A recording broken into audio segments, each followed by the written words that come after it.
Hello, everyone. Alright, so we are finally going to dive into chapter 8, which is the last chapter, assumably before the endings. So, this chapter 8 called Transcendience. That's not what that says. That says transience. Transience. I don't really know what that word means, but it seems interesting. I'm recording this the same day I recorded chapter 6 and chapter 7, so the story is fresh in my mind. We are on a roll, and this time is passing so quickly. Actually, I'm gonna take a sip of water before I continue because I talk so much.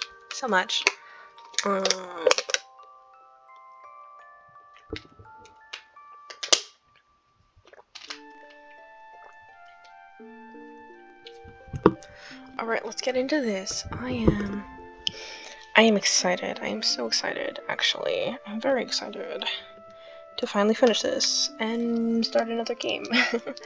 And actually see where the story comes to, because although I have predicted some things, some things still caught me by surprise. Alright, let's do this.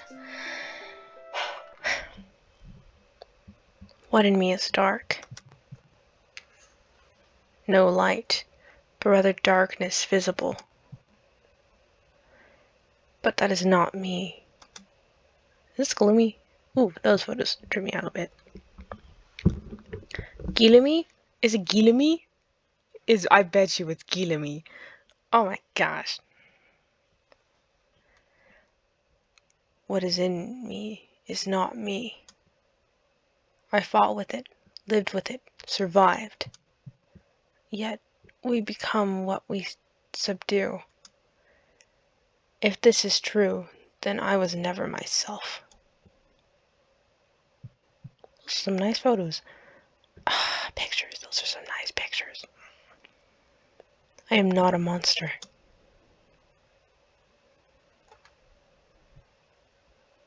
Who is that? Who is that?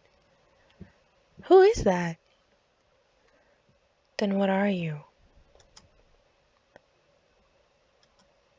Tired. Oof. Oh, is that Catherine? That can't be Catherine. Is that Catherine? Did you even really love me? Or were you just hungry? It is hard to divide that line sometimes. Hunger hovers over every action I take. Maybe I was bored. That's sweet of you, Gilly. Truly, marvelously classy. What are you doing in my dream, Catherine? I came to punch you in the face, you fucking bastard. And then, perhaps, say goodbye. Pain wells up in my throat, and I answer it with anger. Goodbyes are pointless. I have no need for them. You're just another voice in my conscience that will fade away in time. No, I am not. You're still a bastard, mind you. But I love you still. And I loved you. But does that matter now? I will love another one quite like you in the future. You know, I can always tell when you're lying to me. Your mouth does that little twitch and your nose flares up like you smell something bad. That man you knew is gone. He was nothing but an illusion you yourself designed, my dear. I only adapt. Then why do you still do it? How can I still tell you're lying? I'm not. Liar. You were holding a telescope. I don't see it. Sagittarius is over there. I laughed, pointing your hand to the night sky. Beneath this blanket of stars, the brightest one was sitting right beside me. That night. Would you believe me if I say I didn't mean to kiss you? I'd hoped you wouldn't see my hand shake. Dang, he really was in love with her. Oh, that's so sad. In your eyes, I feel like I'm somebody worth loving. I am a lie. But that was the truth. The arrow you struck my heart with worked both ways, darling. I have loved you since I was a child. And you had to keep this mask on for years, longer than you usually had to. But you see, when you become something for a long time, it imprints on you like a seed. Maybe you liked keeping this face, Your cat died today, and we buried it in my garden. You were crying so hard nobody could comfort you. Candies or sweets and bribes didn't work.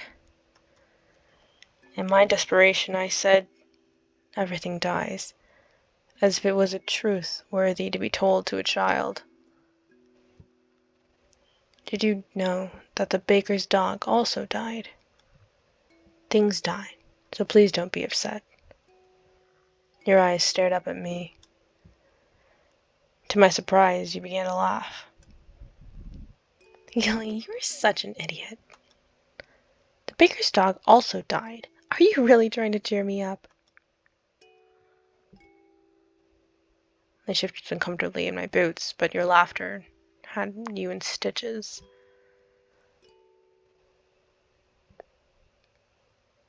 You took away my love, but you can't take away my memories. Memories falter and fade. When you have lived as long as I have, memories are cheap. Love is cheap, Catherine. So would you please leave me alone now? Oh, close enough. I added a word there, but I don't want to remember you anymore. I don't want this. Once upon a time, there was a man who lost his heart, so he eats others. I never lost it. I have always been cursed without it. Then take mine. Yours. Take my love with you until the end of time. You will never go hungry again. That's not true. You hated me at the very end, like everyone else. Well, you ruined my life, so of course I hated you. You lied to me. You used me. But love and hate can be so similar. It's as simple as flipping a coin. But don't give me apathy, Galumi. I want my memory to burn as bright as a star in your mind. And this memory I want you to remember me by is not my body hanging. Oops, I beated that wrong. And this memory I want you to remember me by is not my body hanging lifelessly by a rope. Remember me as the child you loved, who loved you. My dear Gilumi. I love you. I forgive you. An unfamiliar bitterness washes over my tongue. It threatens to sting my eyes with tears, clenching my throat with pain. Curiosity. It is a sensation almost foreign in its rarity. Curiously, it is a sensation almost foreign in its rarity. Love. Is it possible? Can I love a memory? Can I survive with only your love to give me sustenance? I take a step towards you. Yeah, I figured something was gonna happen.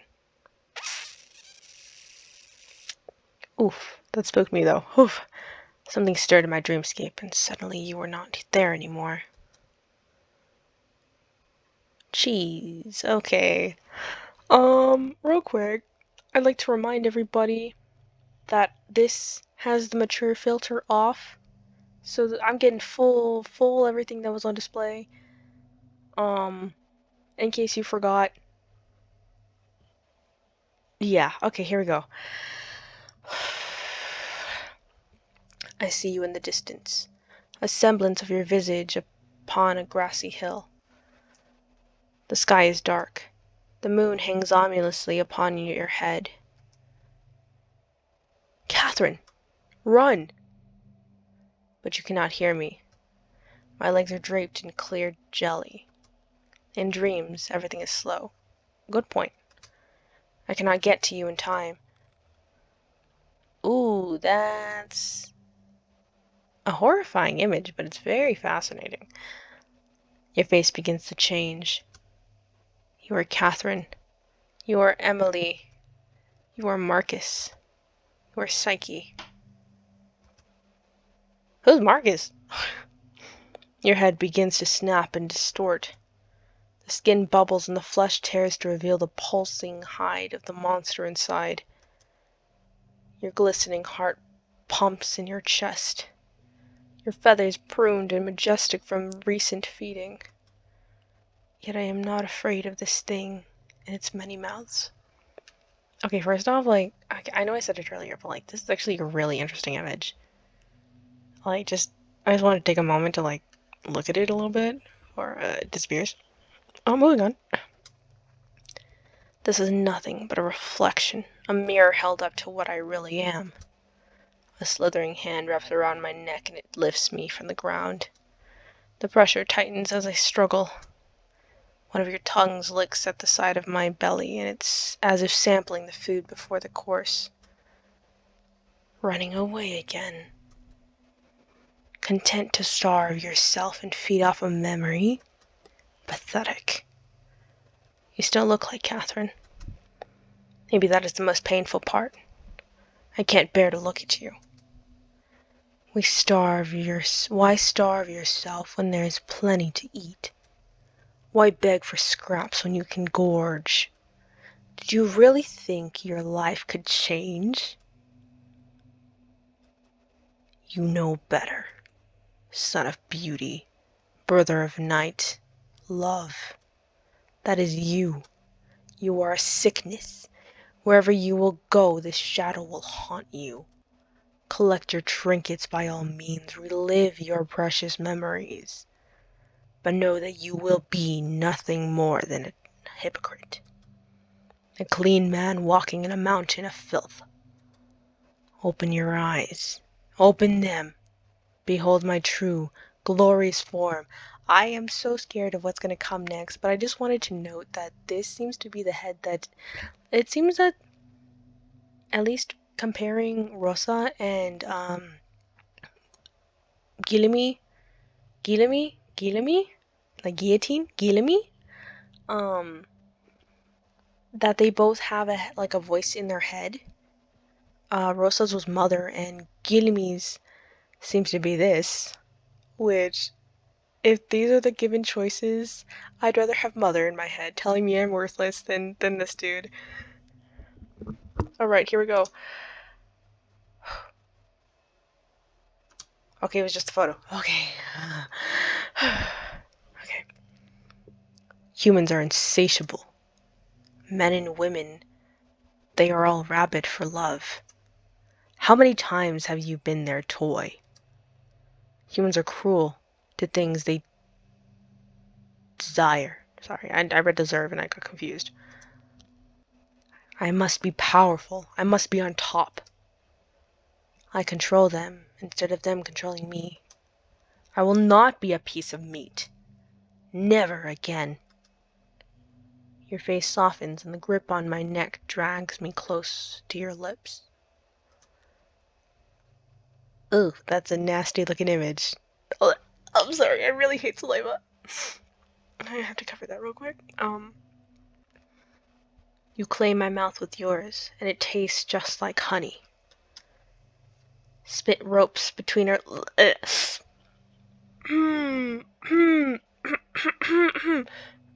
between our lips. Oh, that was nasty. Oh. Sorry, I gotta take a moment to get myself together. Okay. Love is my sustenance. Love is my sustenance. I will take what I can, because they so willingly give. I must get rid of this dastardly spell I am under. Catherine is gone, like her memory.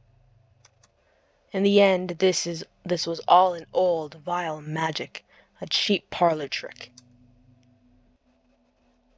Whoever touched me will pay. I mean, she didn't touch you, though. Gloomy woke up with the fading dream still in his memory. He was not in his room, but in Catherine's. This did not surprise him. Whoever cast the spell did not do so on a whim.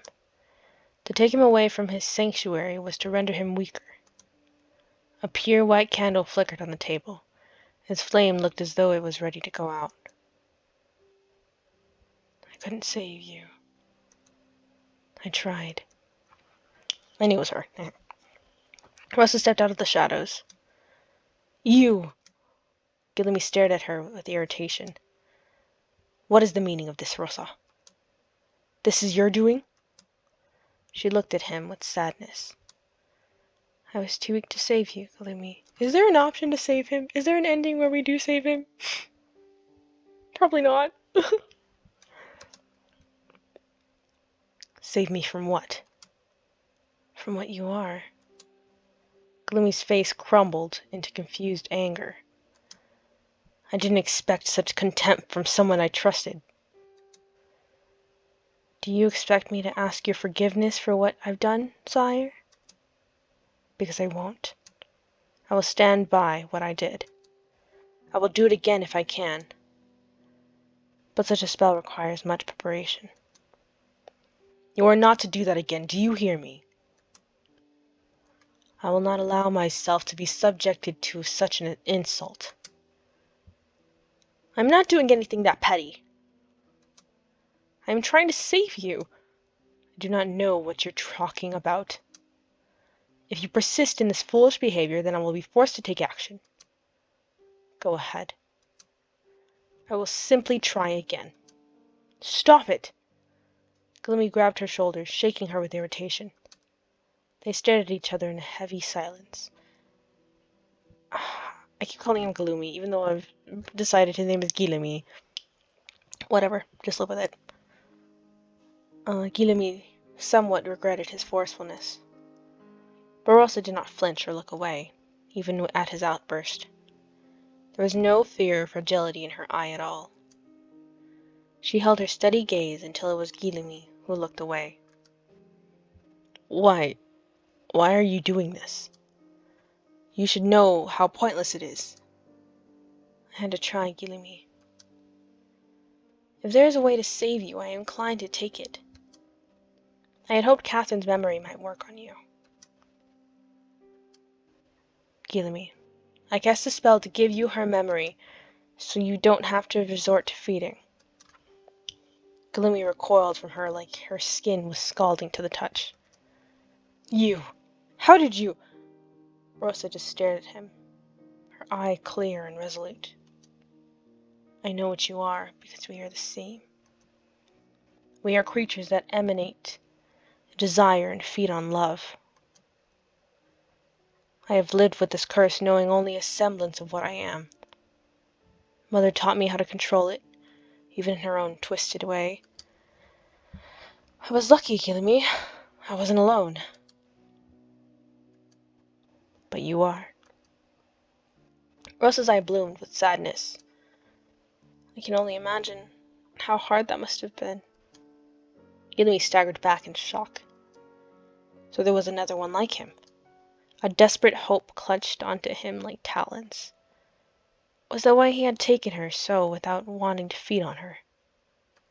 You know, I was actually curious about that too, because obviously somebody, it was in the back of my head, he never wanted to feed on Rosa, because every, other girl, and presumably guy that Marcus thrown in there, he wanted to feed on. Maybe it was, a rare guy, but it was mostly girls, because they had a strong desire for him, but she loves him, you know? So, I guess that's why. I never thought about it really, forefrontally, but in the back of my head, it's been there. That's why I'm doing this, Guilherme. I wanted to give you Catherine's memory, Like my mother's memory kept me sustained. Love doesn't have to be taken like this. There are other ways. Gloomy frowned indignantly. You talk as if you have all the answers. You're still very young, I can tell. I've already endured centuries of this curse. I know all the tricks to survive. From strangers to the villagers, I know how much I can take. I am meticulous. Then why must you insist on this method? With no reason to stand for ceremony, Galumi's face changed easily. He's smiling and it's creepy. Rosa's jaw clenched. She was talking to a stranger now. Oh, he switched. Okay. His face lost the virtue that once belonged to a blameless man. It was replaced by a curious, cheeky grin, a perpetual look of childlike mischief. This man irritated her, and yet, somehow, Rosa felt like she had known him for a lifetime. He had always been there, hadn't he? Or rather, it had always been him. Why? Because it is fun. And the taste is worlds better. The experience of drawing out love is unlike any human feeling. It is transcendent. Transcendent? Transcendent. I don't even know if transcendent is an actual word. Transcendent? Is it the same word?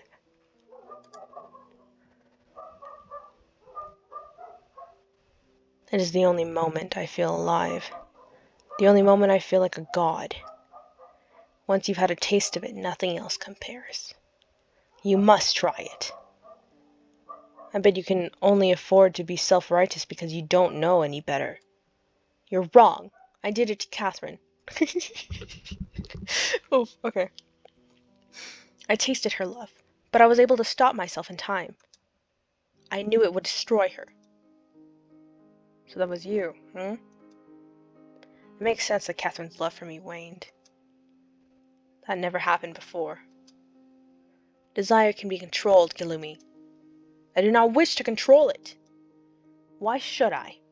Admit it. You've longed for that taste since your tongue dipped in its pot.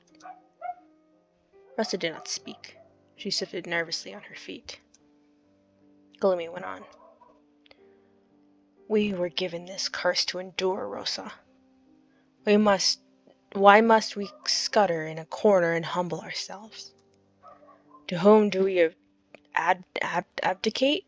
Ourselves too. To normal people? They are beneath us. For all their achievements and talents, love is the one thing that can drive them mad. Don't you see? Their weakness is the one thing we feed on. It is the natural order. Galumi stepped closer to her and touched her bare arm. He tried to hide his bliss. I told you before. If you need power, then be powerful. I will teach you how to wield it. You still have much to learn. If you will join me, Rosa, just imagine what we could do. We will be powerful, you and I. Rosa's momentary confusion faded. The hard look appeared on her face once again. I will never join you. You use people for your own gain, Own, I feel like would have been better, but okay. So? Glumi's voice couldn't keep from rising. What of it? Isn't it the rule of human existence? It's all a game, Rosa. A game I play to win. So people's lives are a game to you? Gloomy shrugged. Of course they are. Humans use and abuse and they throw away on whim. They destroy for no apparent reason except that they want to. It took me the longest time to understand why. I realized it is simply their nature. Humans don't play fair, but I do. And I still get ahead. Rosa's eyes narrowed at Gloomy. How can you throw people away so easily? Don't you see that there are good people, like Catherine? You are afraid to remember. You are afraid to give them the worth they deserve. You rejected her memory, content to forget her value. Galumi was silent for a few moments. Then he gave a low snicker. Rosa, Rosa, Rosa. That is an amusing thesis. I looked at her dumbfounded face pitifully.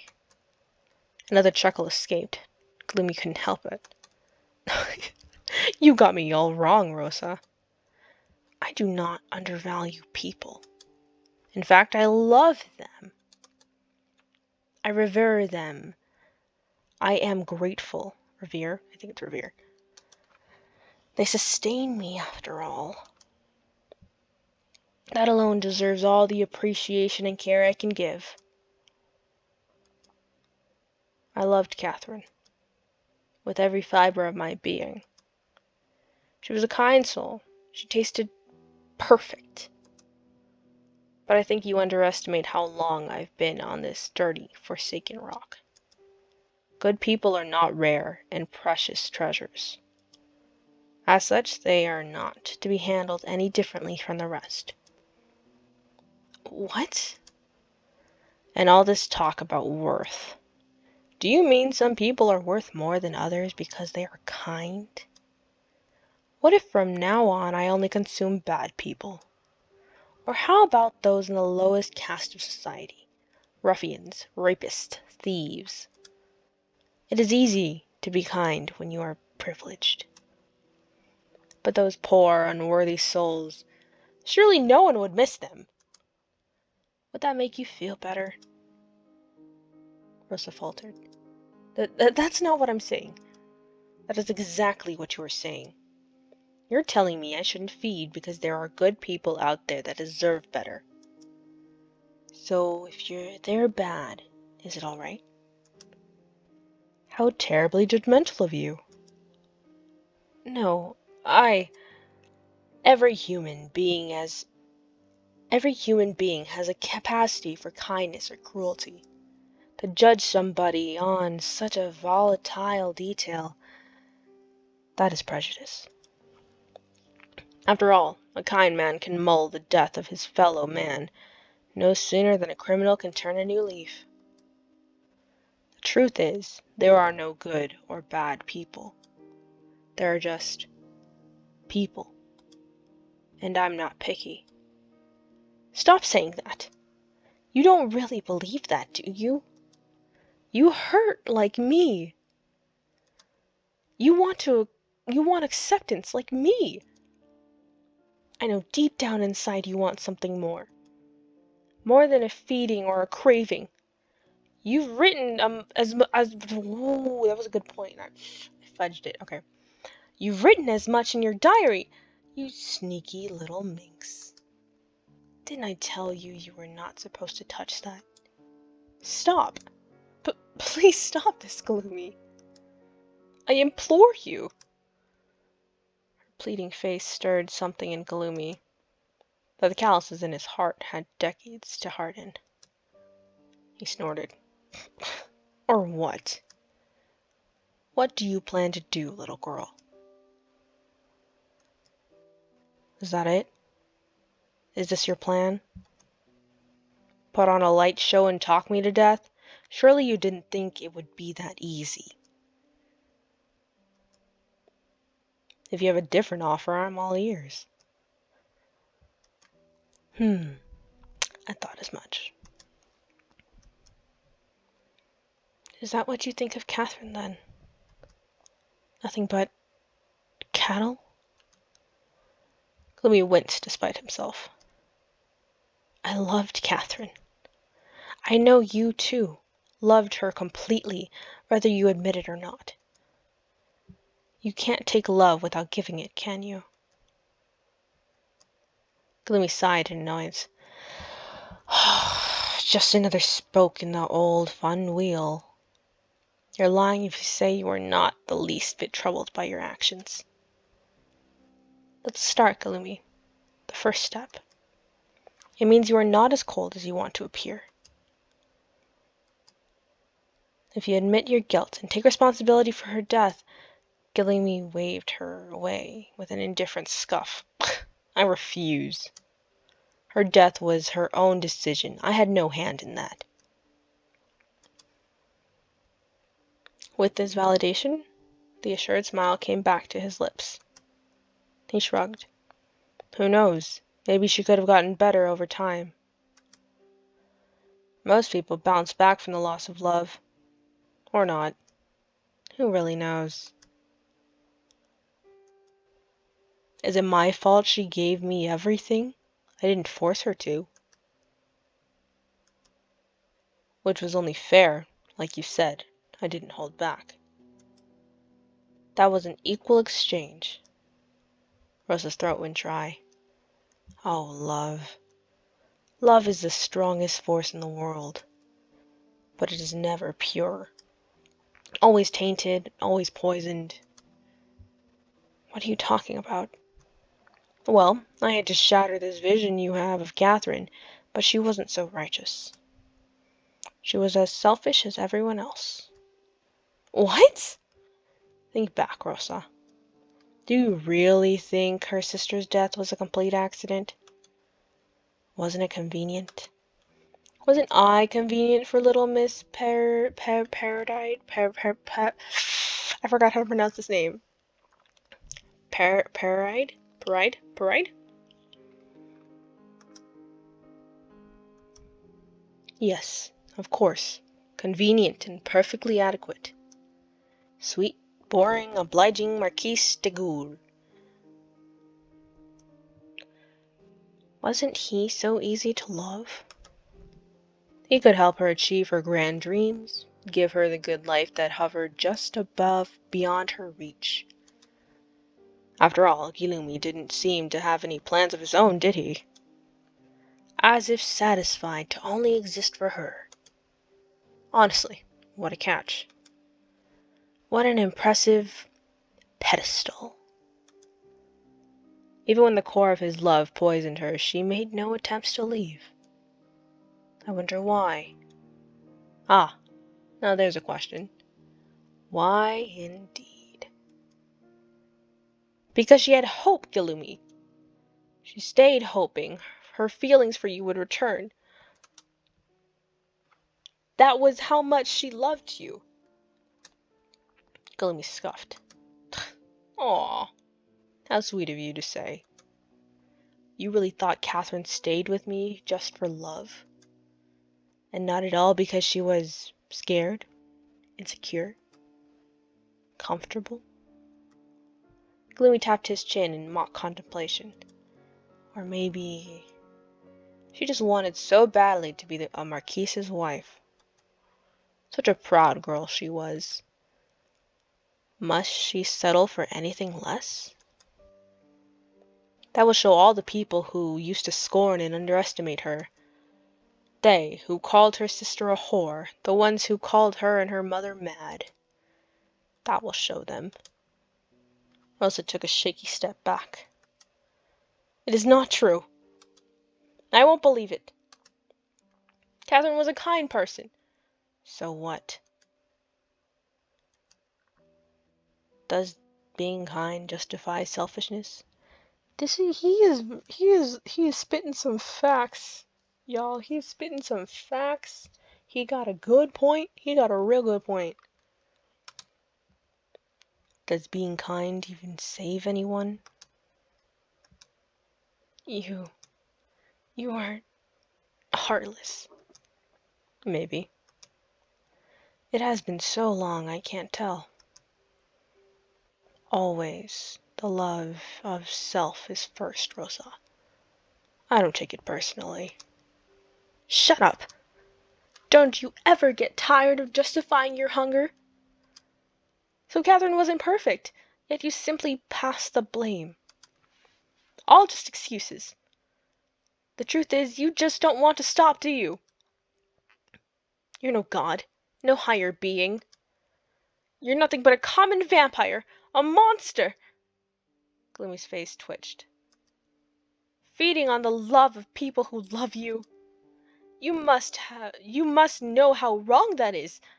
Gloomy's fist shook visibly, but he kept his smile. His voice maintained pleasant and calm. So you compare me to the storybook monsters now, Rosa. How insulting. But yes, wouldn't it be easier if I dined on blood or flesh? Something tangible, perhaps. Something physical. Things would have been so much simpler. After all, if I drank blood, I wouldn't have to tangle with their lives. He turned to Rosa, his eyes burning. She could feel the heat in his stare. I wouldn't have to be sane. Glumi's voice shook with anger. She flinched. You stupid, arrogant, self-righteous minstrel dare talk to me with guilt about guilt? That could have been such a good delivery. Oh, what happened there? Oh, I think she just moved. How dare you call me a monster? You chastise me singing songs of praise for the greater good. Have you ever tasted your own betrayal on the lips of the person you love? Do you know what it's like to strangle hope with your own hands? I look into their eyes and see them die from the inside out. Am I worth it? Am I worth all their lives? Never. But I do it again, and again, again and again, just for the right to exist. You read my journal, and act like you know me. You know nothing. I wish I was a monster. Maybe then I wouldn't have to feel. The silence reigned between the two of them. Gillamy's face went blank after his outburst, almost confused at the words that came out of his mouth. He forced his lips into a placated grin. Pardon me. I didn't mean to shout. He took a deep breath and refused to speak again. Rosa buried her face in her hands. He was right. She had come here with an overestimation of herself. Her ethics were the cries of a child. How could he listen to someone immersed only in her own tender ideals? If she wanted to help him, she had to know his pain. But what could she say? Her mind struggled with the words. They all sounded artificial in her head. All she could do was hold out her hand to reach him, couldn't she? She could offer him hope, a little warmth away from the chunk of ice beating in his inside of him. She approached him, tentatively. I'm sorry. I shouldn't have spoken such hateful words. But don't you see? You don't have to endure this pain anymore. I'm offering you a different path, Gilumi. Let me help you. He didn't speak, nor move. Rosa held on to the pain she saw in his eyes a moment ago. It was her only hope. But if there ever was a trace of it in his face, it had flitted away before it took substance. That is a crazed face. His abject face contorted into a grin. He chuckled. Then his laughter filled the room, cold, bitter laughter that chilled her skin into a shiver. Oh, sorry, my hand got really sweaty and tense. Rosa drew her hand away in fear. You really don't get it, do you? I meant to say that this is what makes it worth it. It is precious. What? Make no mistake, I endure all this not for something as silly as or disposable as blood. Love. Love is worth all the pain. The best wine tastes like the very dirt from which it was exalted. And that is all I want. Nothing else compares. Rosa's mouth dropped in horror. She stepped away from him. A cold shiver passed her spine. No, no, no. Gilumi! She stared at him, grasping at the flicker of hope that came as fast as it went. I'm gonna cry. No, come back. he had built a kingdom from the maze of his own heart. Both ruler and prisoner, both exalted and doomed. She could feel the cracks in his armor, the crumbling of a wall. He wanted to get out. Rosa thought she saw a light in his darkness, a hand reaching out to be saved. Damn, that spooked me. But where was it now? Where was this hope? It was gone. Had it ever been there at all? Or did her desire to help him trick her into seeing what she wanted to see? Rosa bit her lip to steel herself. Oh, don't look at me like that. I had the same morals as you when I was younger, but time smooths out our rough ideologies. I was wrong. I thought I could still save you. You're quite full of yourself if you think you can save people. Gloomy took a step toward her, and Rosa's throat closed up. Get away from me. I'm not going to hurt you, Rosa. If you wish to debate philosophy further, we can do so for 1,000 more years. But aren't we ignoring the single most potent truth? We found each other. So many souls running around this earth, and we actually managed to meet. Do you realize how momentous this is? Centuries, Rosa. I've wandered for centuries. To find someone like you is beyond my wildest imaginations. I can give you love, Rosa. Forget Catherine or your mother. They are remnants of a bitter past. How long are you going to hang on to their memories, anyway? I guess it makes sense because he has lived 4 centuries, that it would be easier for him at this point in his life to let go of memories. Of people. Don't look so troubled, darling. Enough of such moody, sentimental topics. They bore me. Instead, why don't we start thinking about possibilities? Gloomy, please. She was still bent on changing his mind, but Gloomy could tell her resolve had all but fizzled out. Oh, again? You still haven't given up? I'll admit, you have spirit. It's admirable that you'd go to such lengths for me. I mean it when I say I'm honored. But you were so naive. Tragedy is everybody's friend, Rosa. If you stay with him too long, the smell will linger on your skin. I don't care much for tragedies myself. I am more interested in opportunities. And what we have right now is a dawning, a beginning. Gloomy stepped closer to Rosa, touching her cheek with his palm. Rosa was afraid, but she didn't make any attempts to run away this time. Aren't you glad you found me? You're not alone anymore. You don't have to hide and cower to subject yourself to the motions of this cruel life. Enough of this fascination for glorified sacrifice. Come with me. Rosa stared up at him. What? Come with me, Rosa. He repeated his words with a cheerful smile. Let us leave this place and go far away. Start over. Doesn't that sound grand? Okay, before I continue, I can't deny that I am low-key I am the type to fall in love with the villain, okay? So like I really want her to go with him. I want them to end up together, or at least be like really close friends. Like I want that, and I don't know what's gonna happen, but like it's about time you let go of the bad memories and face something new. Don't you think you owe yourself that much? And what are the victims you will continue to take, Gloomy? What about them?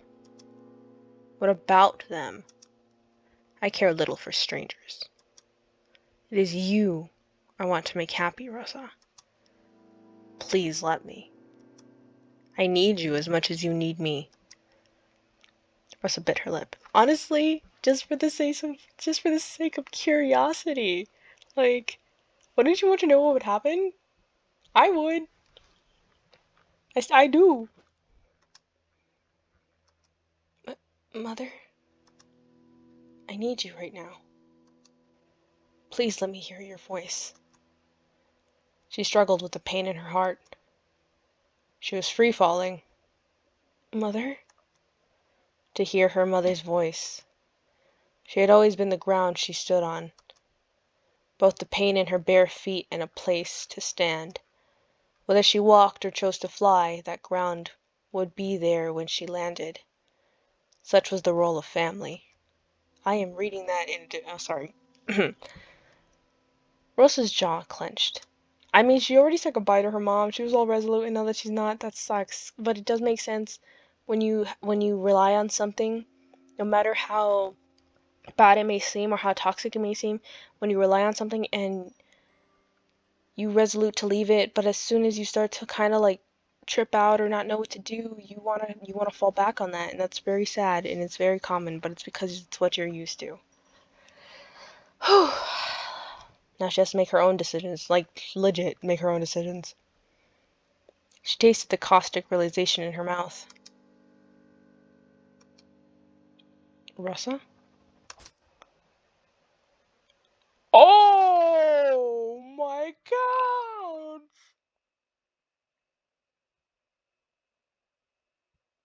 Damn! Oh damn! Whew! Okay.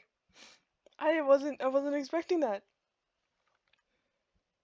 And that was when he felt an icy pain shoot through his chest. He looked down. There was a knife sticking out of him. It was the dagger from his bedside.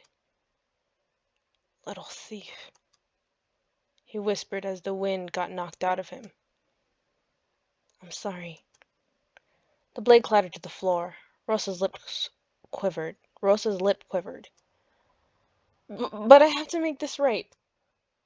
Gluey's body lost all strength. He slumped on the floor, blood staining his shirt red. He just laughed in amusement. Oh, you stupid girl. So this is your response to my generous offer? Ugh, how trifling. I expected better from you. Gloomy winced in pain. Been a while since I was stabbed. She knelt beside him, but she didn't speak at once. That wound will not heal like others, Gloomy. Oh? I must end it here. For Catherine, for Mother, for all your victims, for you. I have to do the right thing. She said this loud, but she only half believed it. The right thing. Was there such a thing? Rosa reveled in this confusion. The least she could do was carry the burden of her choice for the rest of her life, instead of forgetting. She had considered simply leaving him, unchanged, and a prisoner in his own twisted ideals. She still could. If she reversed the spell now, and allowed him to heal, then he would survive. Young, powerful, and healthy, but unchanged, and carrying the same shadow in his heart. She had tried, hadn't she? Whatever he did next should be none of her concern. There was a pinch in Rosa's chest. But to know that she doomed him to make the same mistakes forever. To stop caring about him and degrade him into nothing but a failure. It seemed crueler, somehow. I don't know if you can hear my stomach, but I'm sorry if you can. It would make her like him. Gloomy sat up wordlessly, his back pressed on the wall. This pain was different. The blood hadn't stopped leaking from his chest.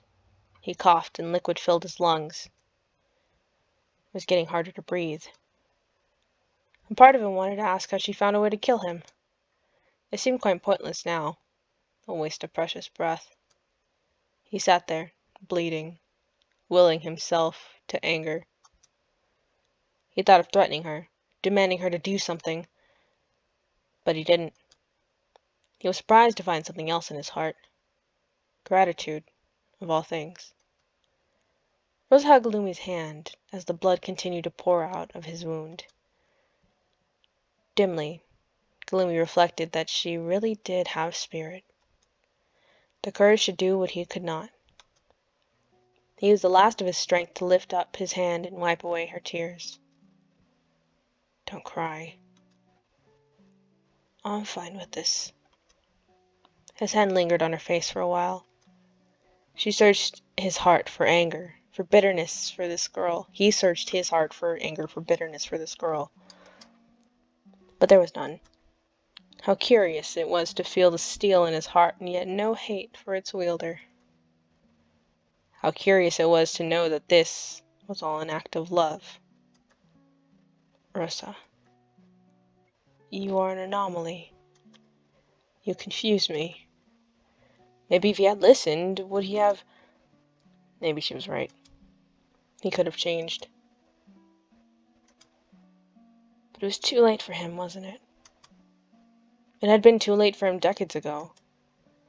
Long after he had degraded life, including his own, as pointless and petty.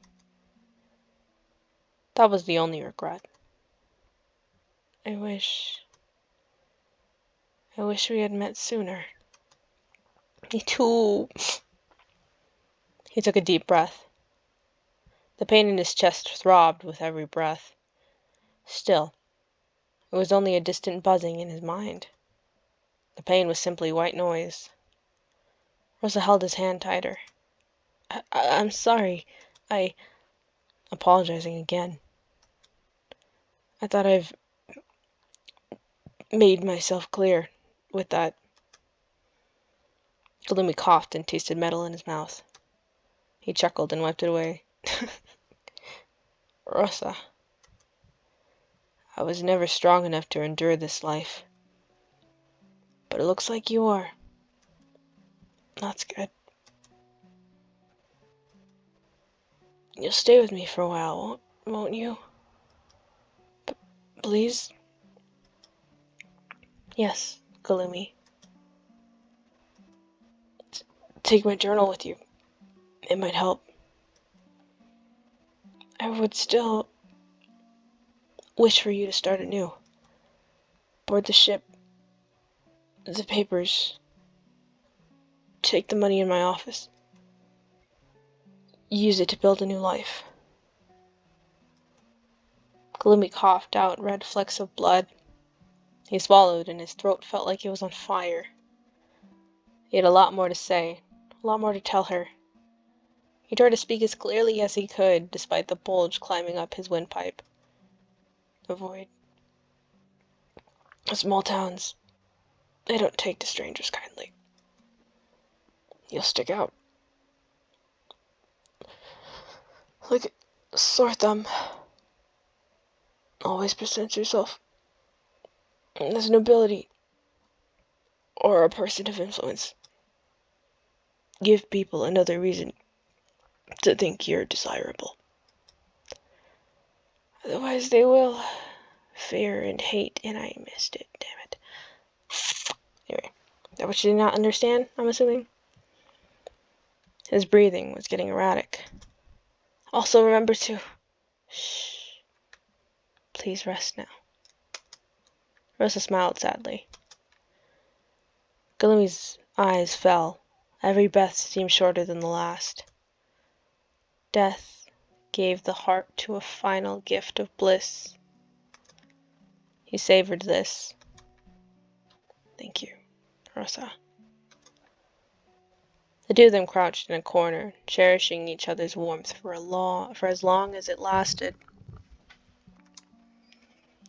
The candle's wick expired, and the room was plunged into darkness. Rosa got up, looking down at him one last time. Sunlight slipped past the window and touched her face.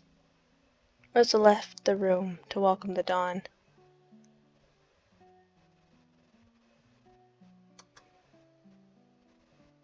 Ending 2 is what I got. Dawning. Alright, we're just gonna go straight into the ending, because why stop, honestly.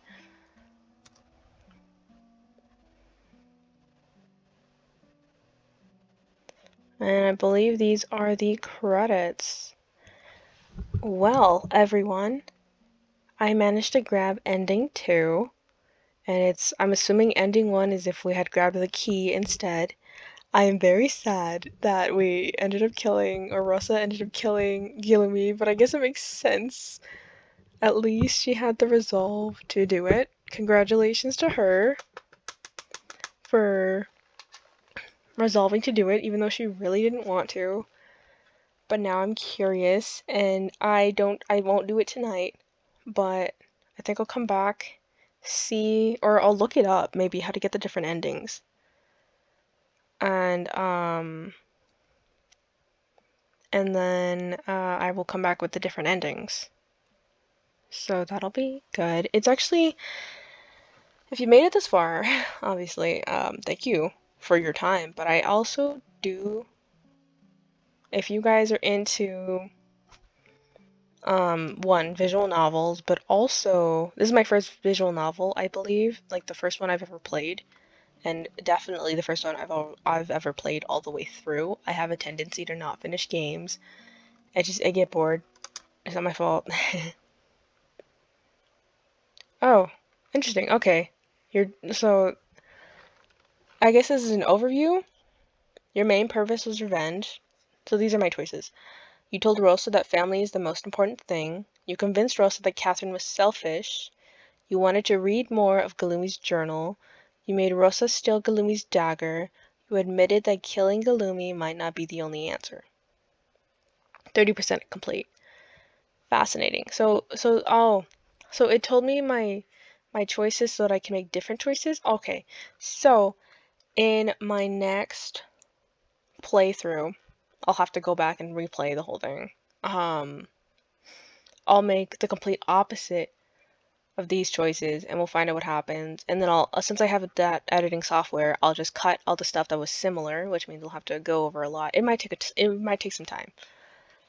So actually, what I think I'm gonna do first is I'm gonna try and go back to that chapter with the key or the dagger and grab the key.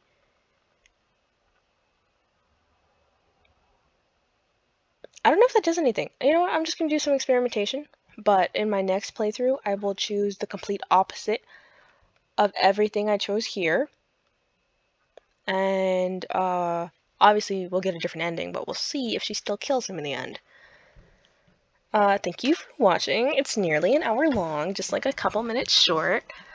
But yeah, thank you for your time, and I hope you will join me for the next uploads of this one. If you have any visual novels, or I'm kind of into Ultimate games, or the idea of Ultimate games at the moment, or any other like story type of games, you know, ones that have an ending that you want me to play, let me know, comment them, and I will, check them out.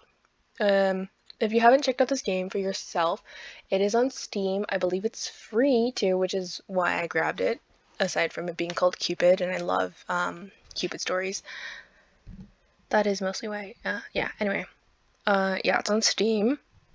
I believe it's free, and it's actually pretty good. The story is pretty good. The beginning had me confused a bit, and then with the time jump, that also confused me a bit, because it wasn't, like, clear. But I put it together, and clearly very fascinating.